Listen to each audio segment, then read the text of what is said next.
Hi friends, எல்லாரும் எப்படி இருக்கீங்க? நல்லா இருக்கீங்களா? இப்போ என்ன டிப்ஸ் சொல்ல போறேன்னா, எல்லாருக்குமே ஃபேஸ் வந்து க்ளோவா இருக்கணும்னு ஆசை உண்டு, அப்படிதானே?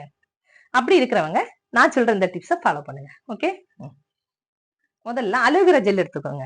சரியா? உங்க வீட்டுல அலோவேரா ஜெல் கிடைக்குன்னா எடுத்துக்கோங்க. அப்படி இல்லைன்னா ஆன்லைன்ல இந்த மாதிரி அலோவேரா ஜெல் வாங்கிக்கோங்க. சரியா? அதுக்கு பிறகு பாத்தீங்கன்னா விட்டமின் இ கேப்சூல் எடுத்துக்கோங்க. இது வந்து நீங்க கடையில வாங்குறதுக்கு ஆன்லைன்ல ரேட் ரொம்ப சீப்பா இருக்கு. எப்படின்னாலும் உங்க இஷ்டம். சரியா? வாங்கிக்கோங்க. இப்போ வந்து ஒரு விட்டமின் இ கேப்சூல் எடுத்துக்கோங்க. கொஞ்சம் அலோவேரா ஜெல் எடுத்துக்கோங்க. சரியா? பாத்துக்கோங்க. ஒரு spoon aloe vera gel,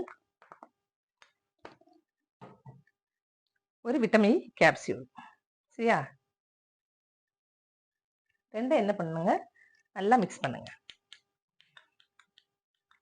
aloe vera gel வந்து உங்க வீட்டுல இருக்க அலோவேரா எடுக்கிறீங்கன்னா இன்னைக்கு கட் பண்ணீங்கன்னா உடனே எடுத்து யூஸ் பண்ணிடாதீங்க. சரியா? ஏன்னா அது வந்து எல்லோ கலர்ல ஒரு பால் வடியும். அதனால உடனே எடுத்து யூஸ் பண்ணாதீங்க. அதை கட் பண்ணி இன்னைக்கு நைட்டு கட் பண்ணி வச்சீங்கன்னா நாளைக்கு தான் அதை எடுக்கணும். சரியா? உடனே எடுத்து யூஸ் பண்ணிடாதீங்க. அந்த பால் வந்து நல்லது கிடையாது. இப்ப பாருங்க, கிரீம் மாதிரி வந்திருக்கும் பாருங்க. விட்டமின் இ கேப்சூல், அலோவேரா இதை மிக்ஸ் பண்ணா ஒரு கிரீம் மாதிரி இருக்குது. இது என்ன பண்ணுங்க, ஃபேஸ்ல போட்டு நல்லா மசாஜ் பண்ணுங்க.